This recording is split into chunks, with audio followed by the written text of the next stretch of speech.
Once again very good morning to all of you. इतने बच्चे हैं क्या? सब बोलो। अवंती म्हणायचं नाही का? मौन आहे का आज? नाही ना? हाँ, थोड़ा खुश रहा करो, कुछ भी हो जाए। ए बाहेर फाइटिंग करायची, इथे नाही।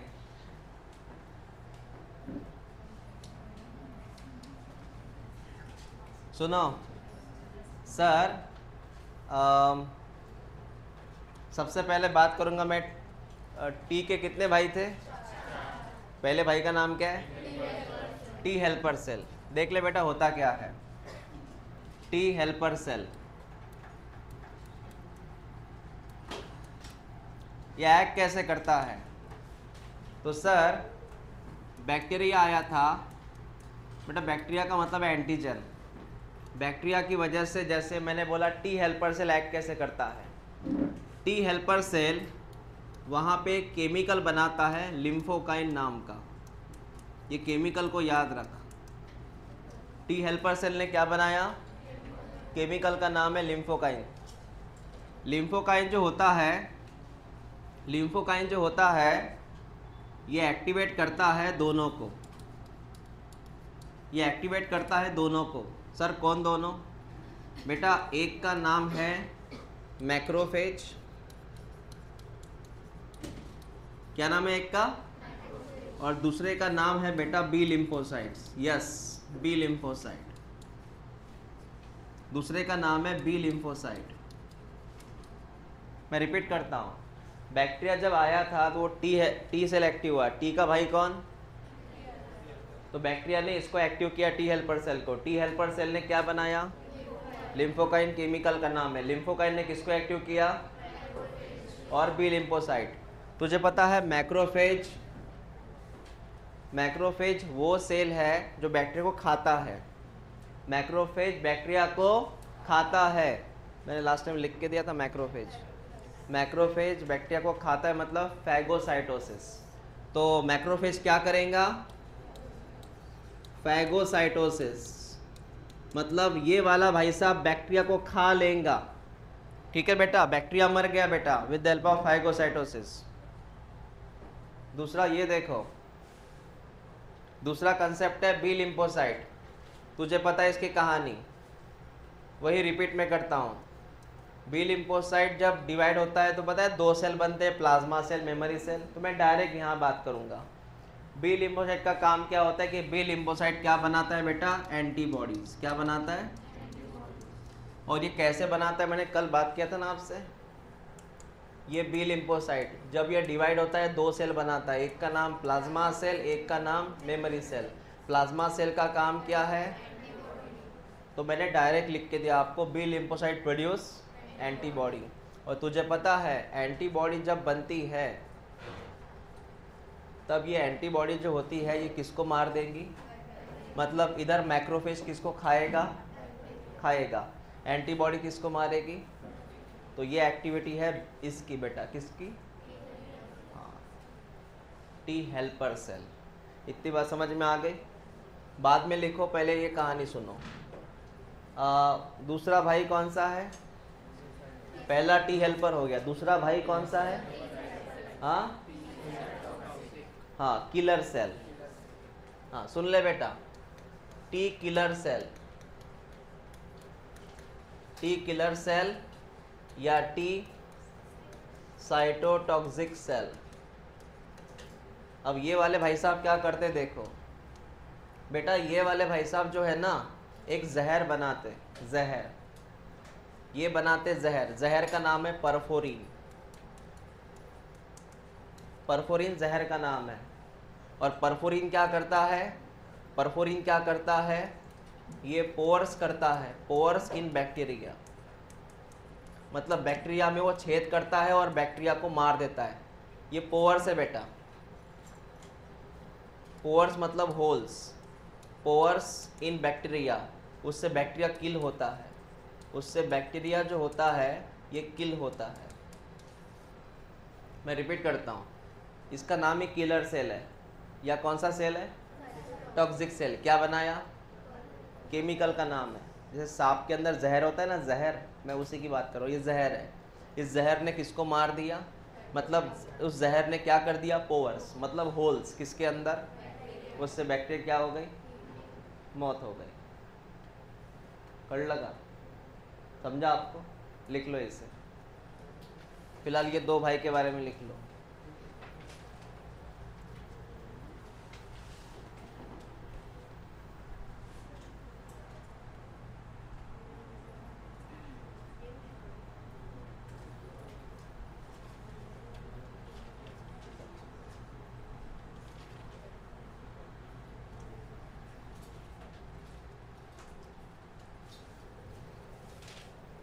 लीला का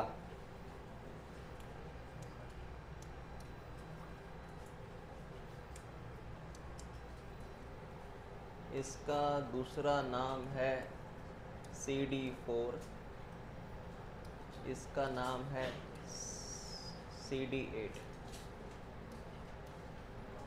CD4 CD8।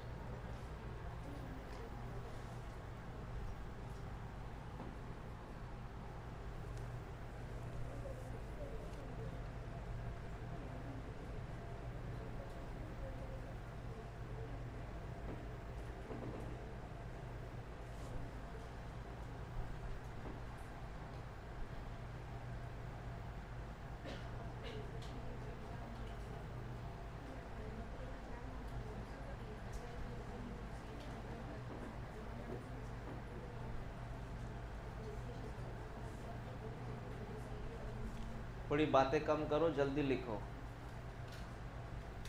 अपनी एनर्जी लिखने में वेस्ट करो।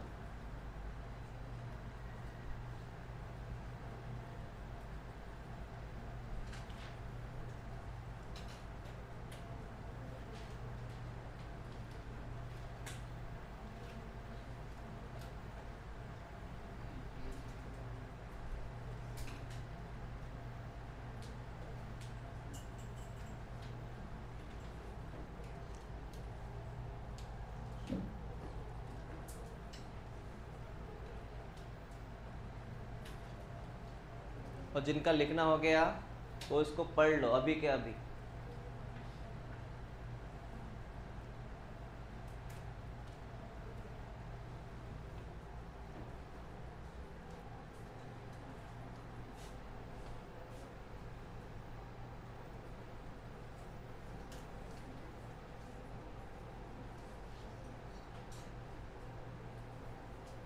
आप ऑप्शन क्यों थे बेटा?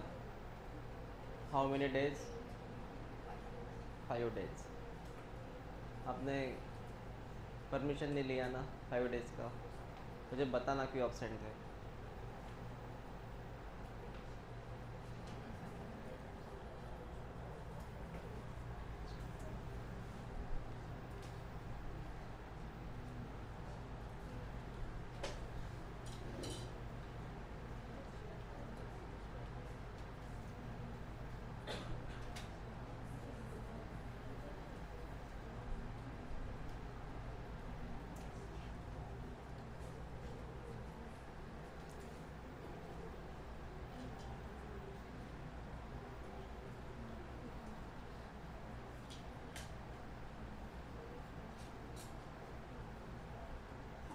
आप बताओ,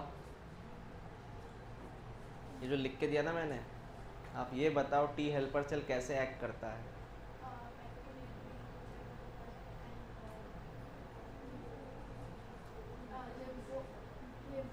लिम्फोकाइन,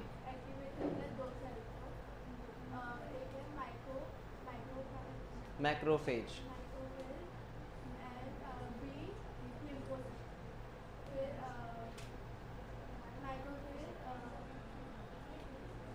बैक्टीरिया को खा लेता है।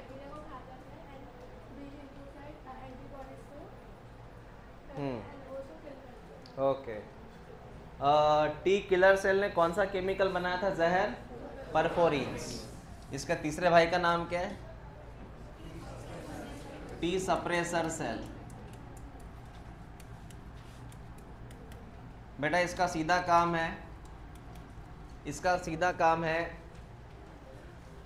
जैसे घर में अगर झगड़ा शुरू है उस झगड़े को रोकना। घर में अगर आपस में झगड़ा शुरू है उसको रोकना। आपस में झगड़ा है उसको रोकना। इसको बोलते हैं अपन कि जो घर में ही कुछ हो रहा है उसको स्टॉप करना। अब ये क्या बोला सर आपने? मैंने ये बोला जब अंदर फाइट होता है ना अपने, तो उस वक्त अपने भी सेल मारे जाते हैं, बैक्टीरिया के साथ अपने भी सेल मारे जाते हैं, तो वो ना हो इसलिए ये बंदा आता है। नाम क्या है इसका? इसका सीधा काम है कि उसका सीधा बोलना है कि उस लड़ाई में ये क्यों ऐसे कर रहा है? आवाज़ प्रॉपर नहीं आ रहा ना उसमें से? ओके, वो भी काम से गया। सुनो, सीधी सी बात है, तो उस लड़ाई में अपने वाले लोग मरने नहीं चाहिए, इसका ख्याल कौन रखता है? आपको समझ में आया क्या? उस लड़ाई में किसकी मौत नहीं होनी चाहिए? अपने लोगों की। और किसकी मौत होनी चाहिए? बैक्टीरिया की। ये कौन मेंटेन रखता है? आया समझ में आपको? ठीक है बेटा, तो क्या लिखूं मैं? It stop auto immuno response. बेटा ऑटो इम्यून रिस्पॉन्स का मतलब होता है खुद के ही सेल को मारना, खुद के ही सेल को मारना, उसको ये बंद कर देता है। इसका बोलना है कि सिर्फ आपसे बैक्टीरिया मरना चाहिए, अपने लोग नहीं मरना चाहिए। ओके, लिख लो उसे।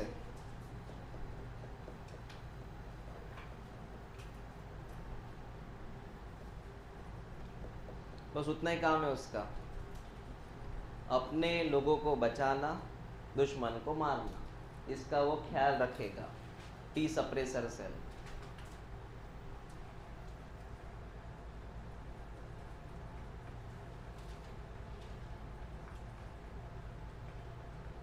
हो गया बेटा? लास्ट भाई का नाम क्या था? T memory cell. क्या नाम था? और मेमोरी का काम पता है तुझे कि जो अटैक हुआ बैक्टीरिया का उसको वो क्या करता है? याद रखता है।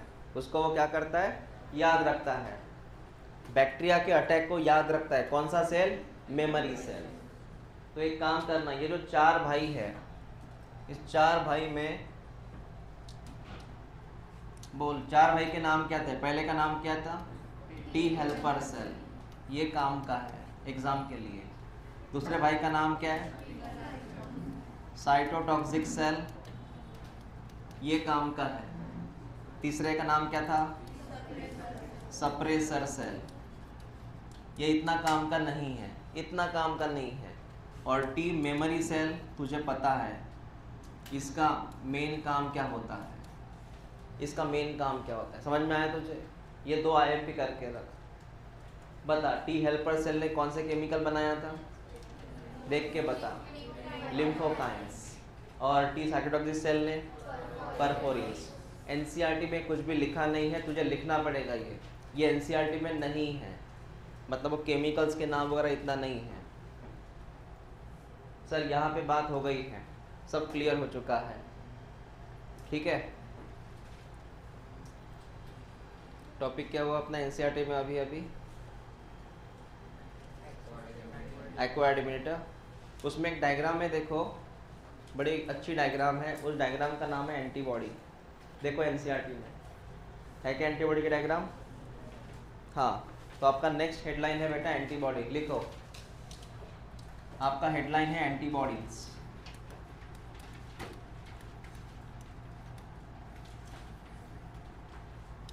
मैं आपको एक चीज़ समझाऊंगा, ये एंटीबॉडी होता क्या है। एंटीबॉडी ये वाई शेप नाम का प्रोटीन होता है। It is the Y shape protein. ये वाई शेप नाम का एक प्रोटीन होता है, ओके?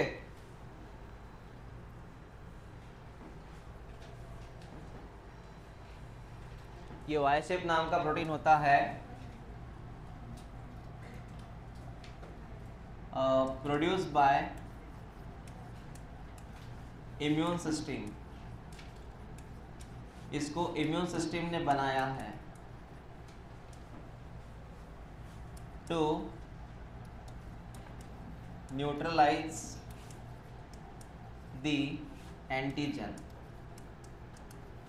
एंटीजन को न्यूट्रलाइज करने के लिए या एंटीजन को मारने के लिए। तो एंटीबॉडी एक वाई शेप का प्रोटीन है जो खुद इम्यून सिस्टम ने बनाया है ताकि वो एंटीजन को न्यूट्रलाइज कर सके। बेटा एंटीजन अलग अलग चीज़ों का नाम है, बताऊंगा मैं।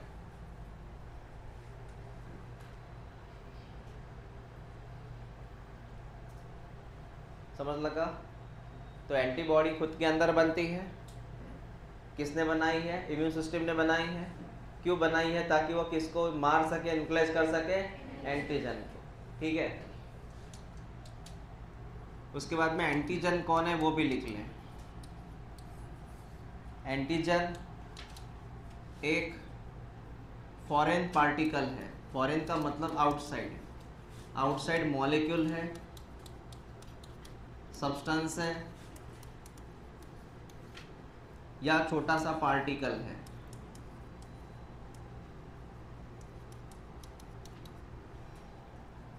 मॉलिक्यूल है, सब्सटेंस है, पार्टिकल है, which activate immune system।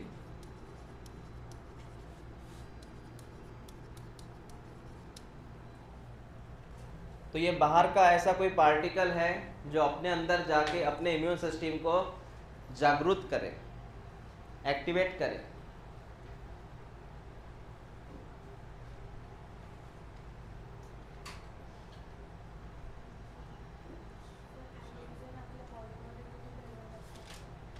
देखो एंटीजन अपने अंदर होता ही नहीं है, पहली चीज़ मैं बताऊंगा, क्लियर करूंगा। एंटीजन का मतलब बाहर का पार्टिकल, चाहे वो धूल है, मिट्टी है, कोई केमिकल है, सब्जियों की किसी किसी को एलर्जी रहती है वो है, स्पर्म है, फीमेल बॉडी के लिए स्पर्म एंटीजन है। बाहर का कोई भी फॉरेन चीज़ कौन है अपने लिए? एंटीजन। उसमें बैक्टीरिया भी आया, वायरस भी आया, सब पैथोजन आ गए। मतलब उसमें बैक्टीरिया, वायरस, पैथोजन, धूल, मिट्टी सब आ गया, वो सब एंटीजन है हमारे लिए।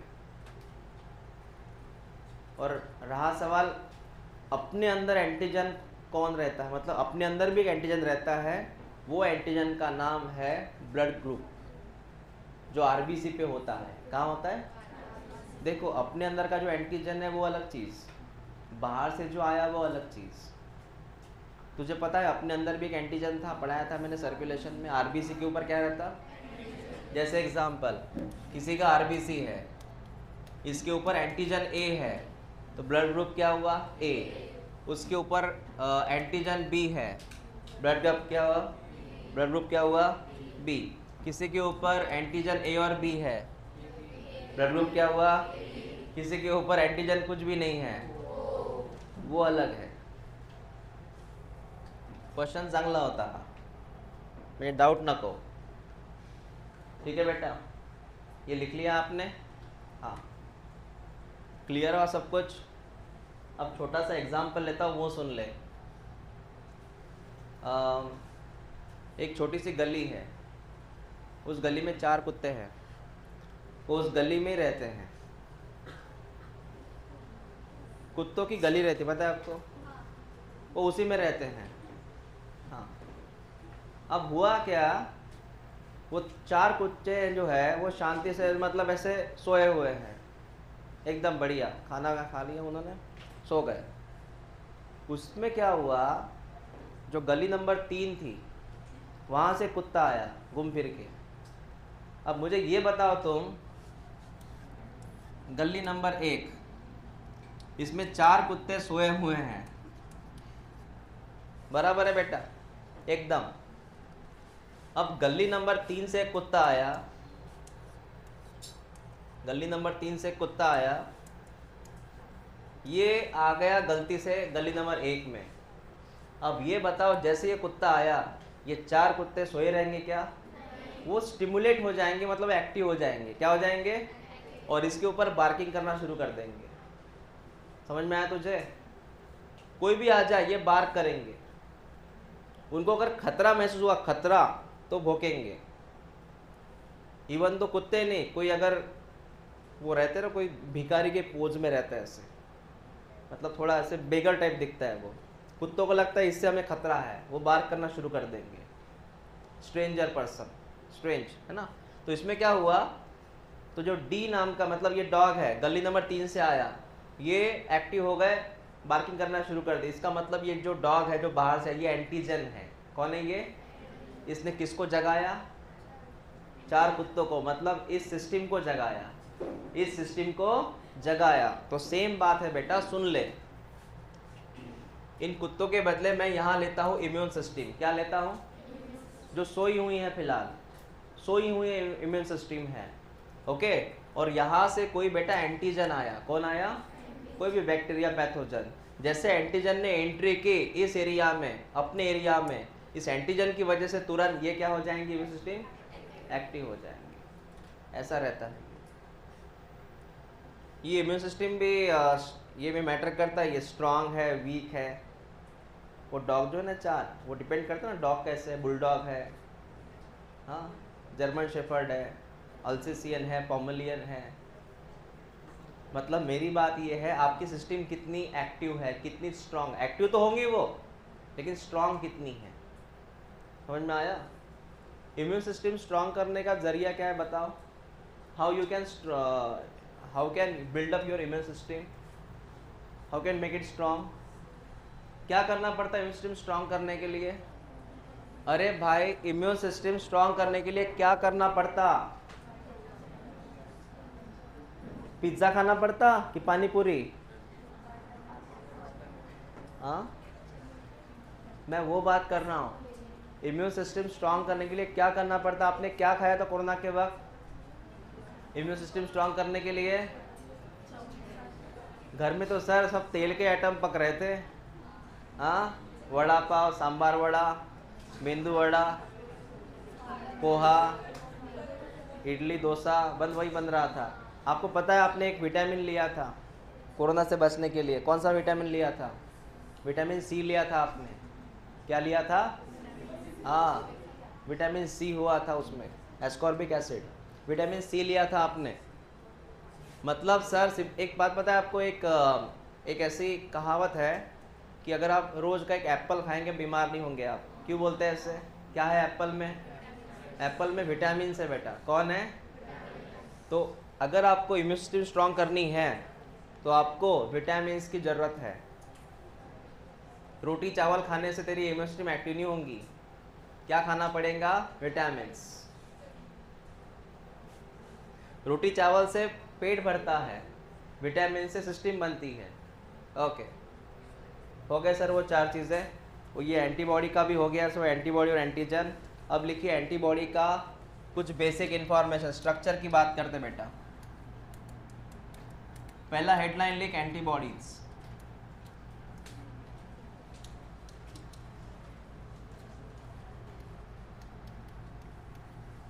Produced by B lymphocyte, produced by B lymphocytes. ये होती है वाई शेप में। एंटीबॉडी का सिंबल है आईजी। आईजी, आईजी का मतलब है इम्यूनोग्लोब्यूलिन। इम्यूनोग्लोब्यूलिन, आईजी का मतलब है इम्यूनोग्लोब्यूलिन। आईजी 4 प्रकार के होते हैं। तूने सरनेम सुना है कभी, गेडाम? तो ये 5 प्रकार की एंटीबॉडी होती है। गेडाम, एंटीबॉडी जी, एंटीबॉडी ई, एंटीबॉडी डी, एंटीबॉडी ए, एंटीबॉडी एम। कितने प्रकार की है? 5। सरनेम याद रखना बेटा।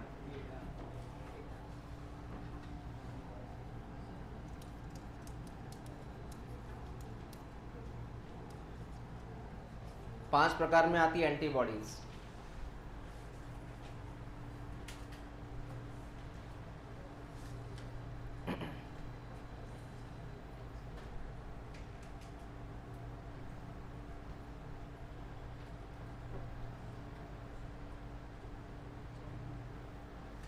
तुम्हारे अंदर एंटीबॉडी का होना बहुत ज़रूरी है दुश्मन से लड़ने के लिए।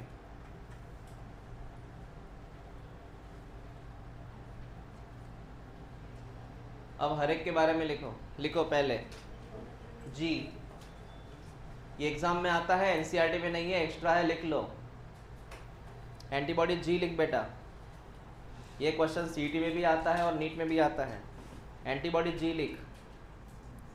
इट इज स्मॉलेस्ट, मतलब सबसे छोटी है ये एंटीबॉडी साइज में, सबसे स्मॉलेस्ट मतलब smallest and cross placenta, cross placenta.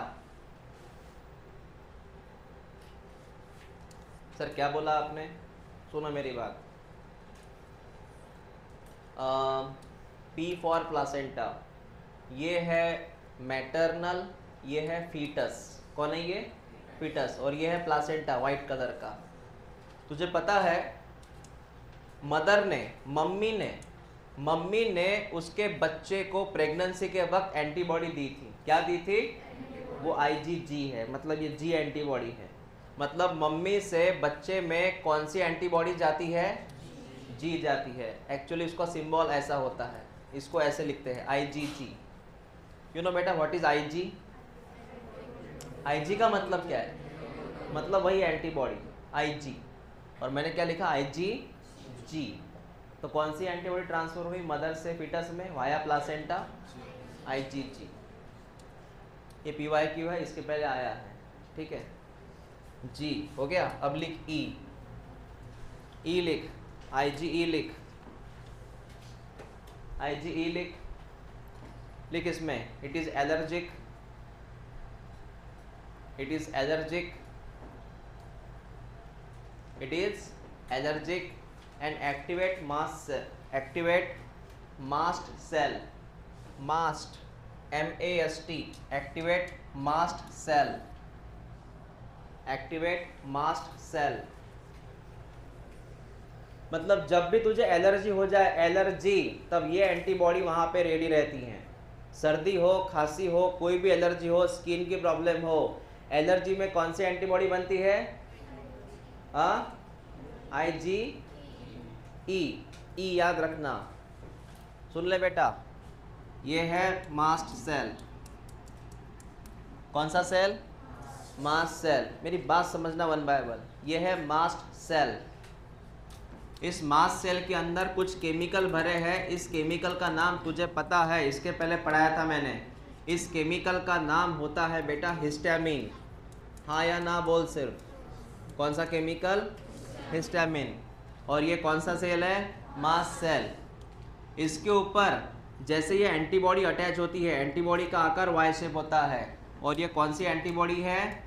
IgE। तो मैं रिपीट करता हूँ, जैसे मास्ट सेल से कौन जुड़ जाता है? तो मास्ट सेल एक्टिव होता है और मास्ट सेल अपने अंदर का हिस्टामिन बाहर छोड़ता है। मैं रिपीट करता हूँ, ये लिखना नहीं तुझे। IgE किससे अटैच हुआ? तो मास्ट सेल एक्टिव हुआ, उसने क्या किया? उसके अंदर का कौन बाहर छोड़ दिया। और जैसे ही हिस्टामिन बाहर आता है, तेरे अंदर होती है एलर्जी, क्योंकि histamine is responsible for allergic condition. सर्दी आना, कफिंग आना, नोज का रेडनेस होना, इन्फ्लेमेशन होना, सूजन आना, किसी ने यहाँ चोट लगी, पत्थर मारा, हाथ डोर में चला गया, है ना? हाँ, क्या होता है? इधर सूजन आती है लाल कलर में। ये सब किसकी वजह से? हिस्टामिन। समझ में आया तुझे? आप पता है कि जब सर्दी आपको होती है ना, तो सर्दी के वक्त आप मेडिकल में जाते हो, एक दवाई लेते हो जो 3 रुपए की आती है, 5 रुपए की आती है, उसका नाम है सिट्रीजिन। जैसे आपने वो छोटी सी दवा खा ली, तुरंत आपकी सर्दी बैठ जाती है। सर क्यों? क्योंकि सिंपल सी बात है, जो आप टैबलेट लेते हो वो दवा, ये दवा सीधी आपके अंदर जाती है और ये इसको ब्लॉक कर देती है। दवा ने किसको ब्लॉक कर दिया? Histamine block. तो कौन ब्लॉक? सर्दी गायब। समझ में आया आपको? ये ऐसा काम करता है वो फार्मा, मतलब वो मेडिसिन। ऐसे होता है बेटा। क्लियर हुआ? आपको लिखने की ज़रूरत नहीं है, बस इतना याद रखो। IgE कहाँ रोल प्ले करेंगी? एलर्जी में।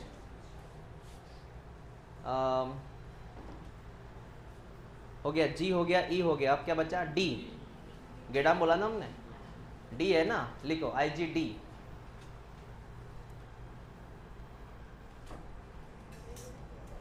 लिखो it is found on the surface of it is found on the surface of it is found on the surface of B lymphocyte. It is found on the surface of B lymphocyte.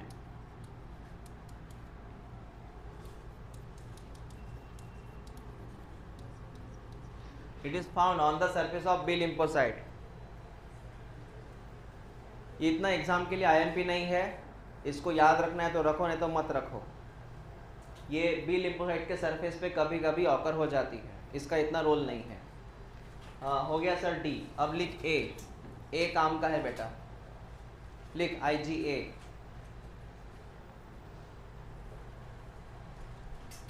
लिखो it is present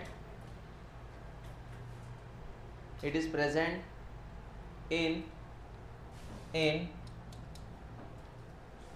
तूने ये नाम सुना है क्या, पहले बता। मैंने बोला था ये ह्यूमन रिप्रोडक्शन के बाद, कोलोस्ट्रोम। हाँ, is a first milk during breast feeding, है ना। कोलोस्ट्रोम ये मिल्क में पाया, कोलोस्ट्रोम जो है मिल्क है, कोलोस्ट्रोम येलो कलर का मिल्क है, इट इज येलोइश मिल्क, जिसमें तुझे ये एंटीबॉडी मिलेंगी। कौन सी, IgA। मतलब बेटा मम्मी से बच्चे के अंदर, बराबर है, मम्मी से बच्चे के अंदर कौन सी एंटीबॉडी जा रही है मिल्क के जरिए, IgA, क्योंकि कोलोस्ट्रोम मिल्क है ना। समझ में आया मैंने क्या बोला। तो मम्मी से बच्चे के अंदर कौन सी एंटीबॉडी जा रही है मिल्क के जरिए, IgA। क्लियर हुआ क्या। तो लिखा तूने इट इज प्रेजेंट इन कोलोस्ट्रोम, मतलब तुझे लिंक लगी कि मम्मी से बच्चे के अंदर मिल्क के जरिए कौन सी एंटीबॉडी जाती है, IgA। इसको IMP कर उसको।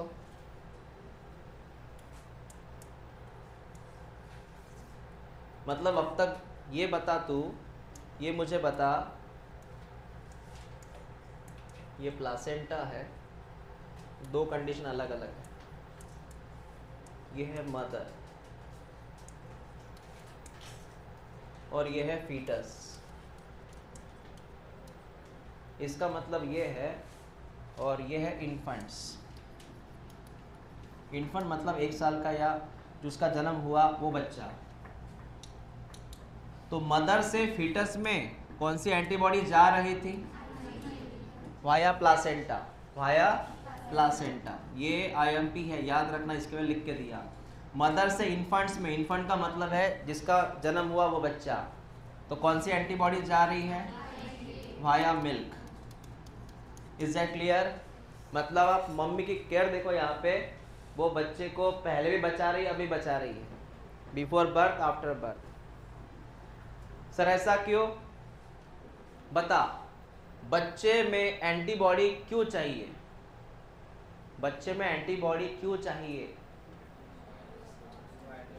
आपको ये पता है, जैसे बच्चे का जन्म होता है तो क्या आप उसको मेडिसिन व्हाटएवर, खाना पीना जो होता है, खाना फूड तुम दे सकते हो क्या। वो एप्पल खा सकता है क्या, वो कोई चीज़ खा सकता है क्या, नहीं ना। तो एक ही चीज़ है, वो है मिल्क। तो उससे उसको ये एंटीबॉडी मिलेगी ताकि बच्चे को सुरक्षा मिल सके बैक्टीरिया से। ये तो नन्हे बच्चे पे, एक तो नन्हे बच्चे का इम्यून सिस्टम कमज़ोर है, उसका इम्यून सिस्टम कैसा है, कमज़ोर। अगर बाई चांस किसी बैक्टीरिया ने अटैक कर लिया तो वो रिकवर नहीं कर सकता, खुद को अटैक नहीं कर सकता, वो काउंटर अटैक नहीं कर सकता बैक्टीरिया के ऊपर ये बच्चा। इसलिए उसको कुछ पल के लिए बचाना जरूरी है। पहले 6 महीने जो होते हैं ना, 6 महीने ये बड़े मुश्किल होते हैं बच्चे के लिए, क्योंकि पहले 6 महीने वो टोटली काय पे डिपेंड रहता है, मिल्क पे, है ना। और जब तक उसके अंदर कोई फूड नहीं जाता तो विटामिन कैसे जाएंगे, तो कैसे सुरक्षा होंगी उसकी, इसलिए ज़रूरी होता है। ओके, लास्ट कौन सी एंटीबॉडी बची, एम, ये लिखो, it is the largest antibody, बस उतना ही लिखना, it is largest antibody, it is largest antibody. तो आपके लिए पहला क्वेश्चन है, which one is smallest antibody in, हाँ, IgG, which is the largest antibody, बस इतना याद रखो तुम। अब आपको भी ड्रॉ करना है, मैं भी ड्रॉ करूंगा। एंटीबॉडी की डायग्राम ड्रॉ करते हैं जो एनसीईआरटी में दिखी हुई है, रेड कलर में, रेड ऑरेंज कलर है वो। चल देख ले बेटा, देखते जा, सुनते जा, समझते जा।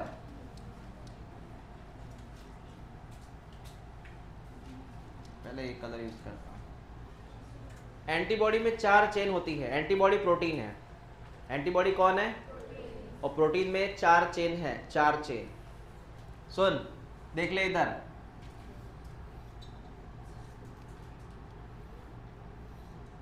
ये पहली चेन, पहली चेन, इधर दूसरी चेन,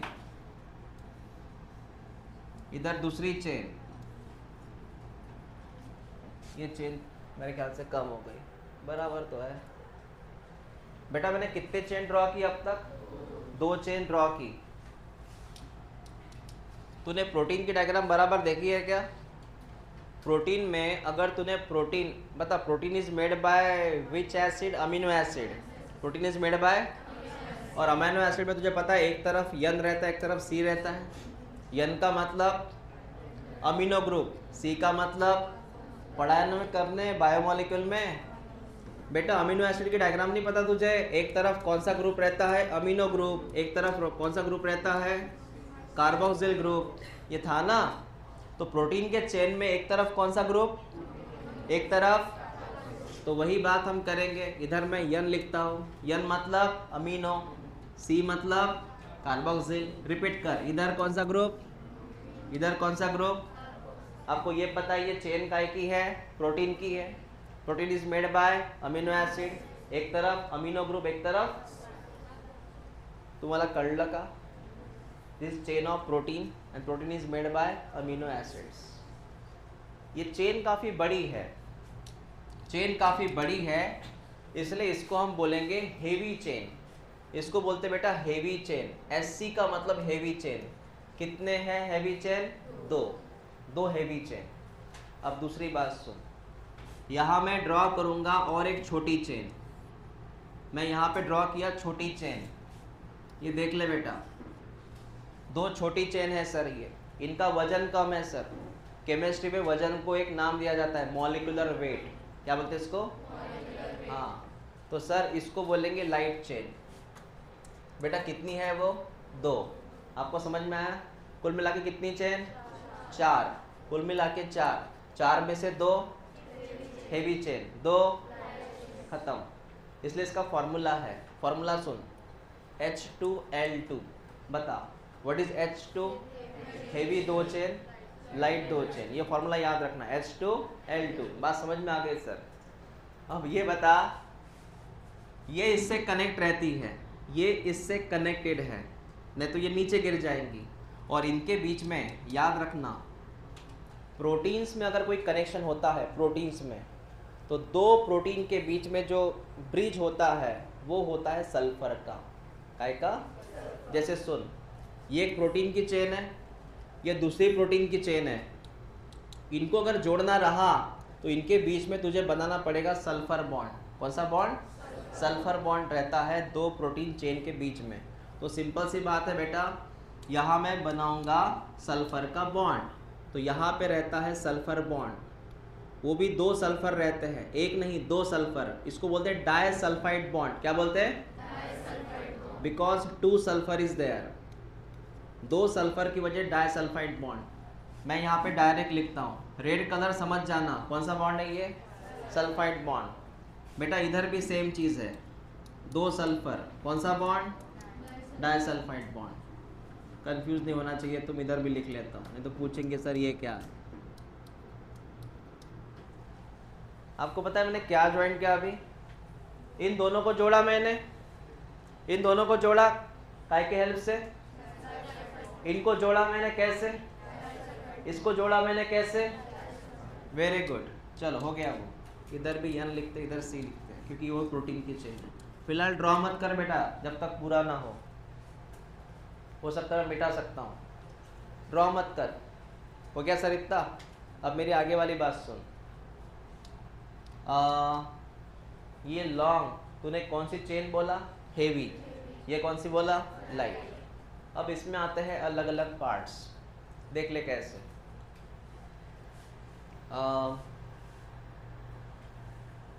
इमेजिन कर ये कांस्टेंट है, इसको बोलते बॉडी, ये कांस्टेंट बॉडी है, इसके ऊपर जो कैप लगने वाली है वो अलग अलग है।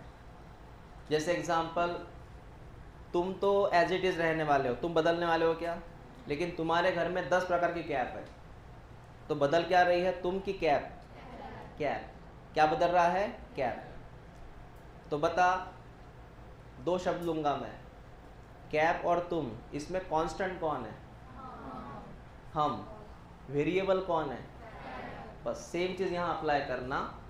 सर कैसे, सुन बेटा, यहाँ पे मैंने 2 डिवीजन किए, सुन, ये वाला और ये वाला, मतलब इस चेन के मैंने 2 टुकड़े किए, इस लाइट चेन के 2 टुकड़े। तो ये जो टुकड़ा है ये वाला, इसको V बोलना, दैट इज कॉल्ड वेरिएबल, और इसको C बोलना, C का मतलब कांस्टेंट। मतलब ये वाला टुकड़ा हमेशा क्या रहेगा, और ये बदलता रहेगा, ये बदलता रहे, कैसे बदलेगा मैं बाद में बताऊंगा, लेकिन ये बदलता रहेगा फ्यूचर में कैप की तरह।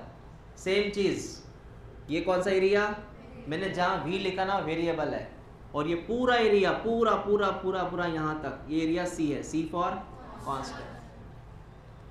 ये C से कंफ्यूज नहीं होना चाहिए, इसको मैं इसको हटा देता हूँ, चल कोई बात नहीं, यहाँ पे कोई प्रॉब्लम नहीं इसका, इसको हटा देते हैं, ठीक है बेटा। बस इतना याद रख तू।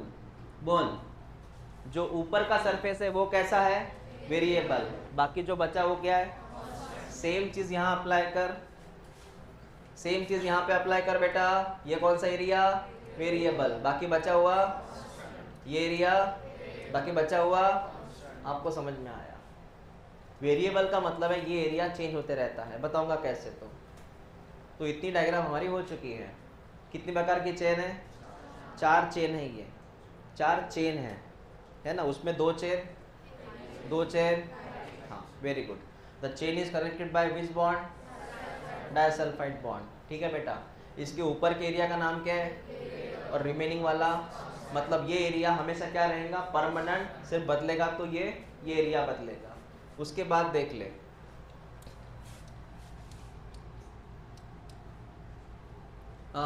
ये जो एरिया होता है वेरिएबल वाला, ये वेरिएबल वाला एरिया जो होता है बेटा, इस एरिया को मैं यहाँ पे नाम दूंगा antigen binding site. Yes, this is the antigen binding site.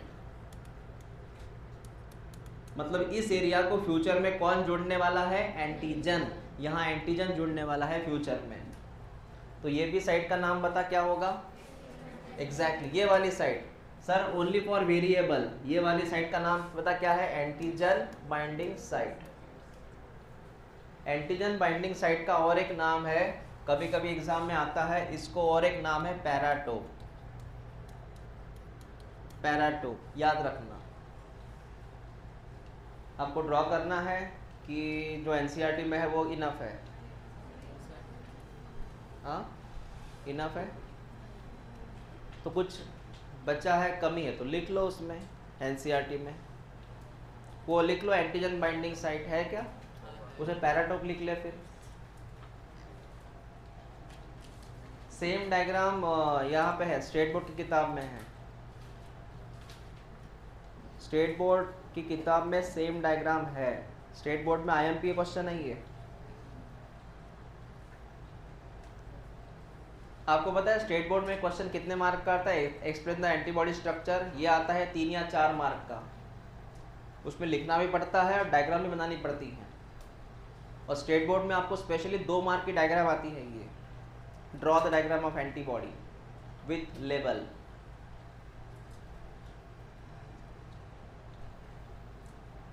तो उसकी प्रैक्टिस करना फॉर स्टेट बोर्ड डायग्राम की।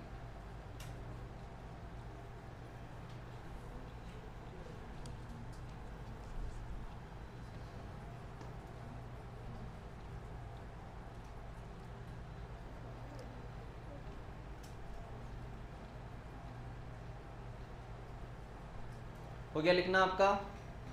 तो जो नाम नहीं थे वो लिख लिया आपने। कोई है क्या एनसीईआरटी में शब्द जो नहीं समझ रहा आपको?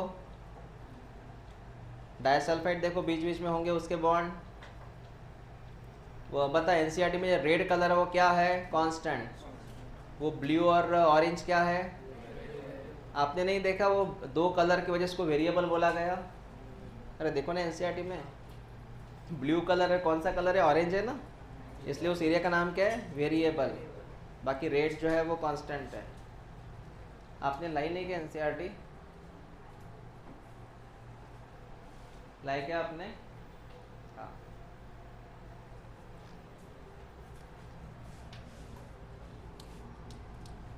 जो नहीं लाई वो इधर देखो, इसको वेरिएबल क्यों बोलते हैं? इधर देखो, ये लास्ट टॉपिक है, वेरिएबल क्यों बोलते हैं बेटा? देख ले इधर।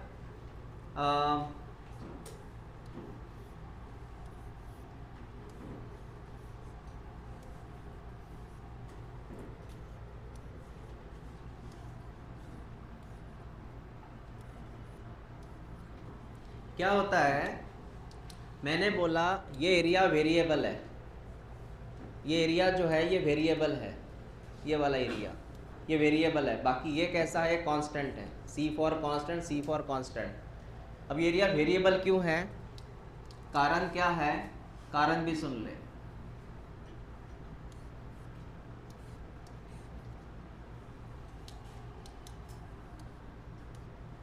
देख यहाँ पर अगर तू बात करेगा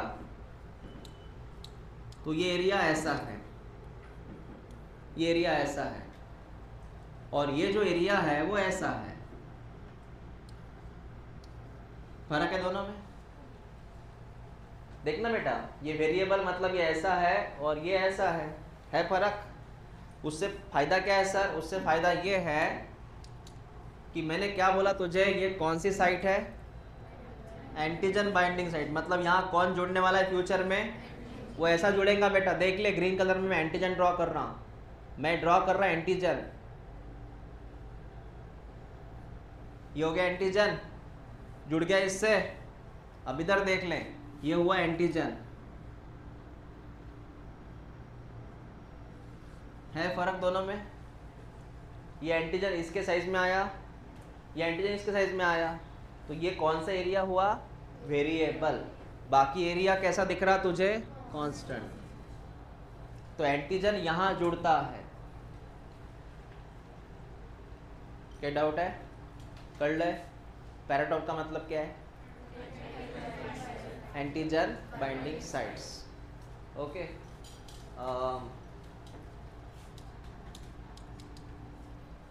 सब जन ये पैराटॉप का एक छोटा सा डायग्राम है, वो सब जन ड्रॉ करेंगे। हाँ, सब जन ड्रॉ करेंगे।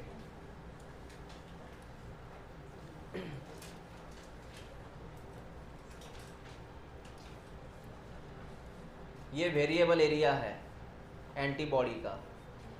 V फॉर वेरिएबल एरिया है एंटीबॉडी का। इसमें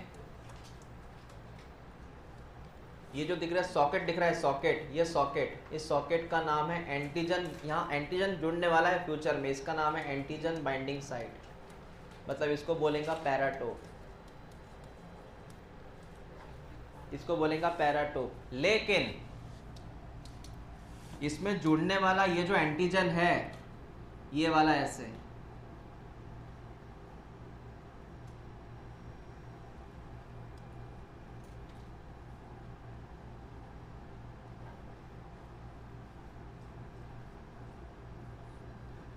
ये जो येलो कलर का एरिया है जो उसका की है, सॉकेट, मतलब ये की, इसका नाम है एपिटोप।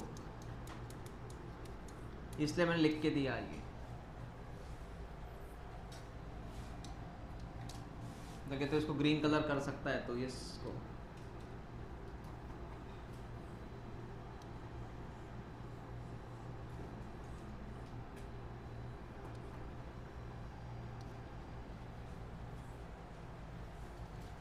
आपको कलर से समझ में आना चाहिए एपिटोप कौन है, पैराटोप कौन है।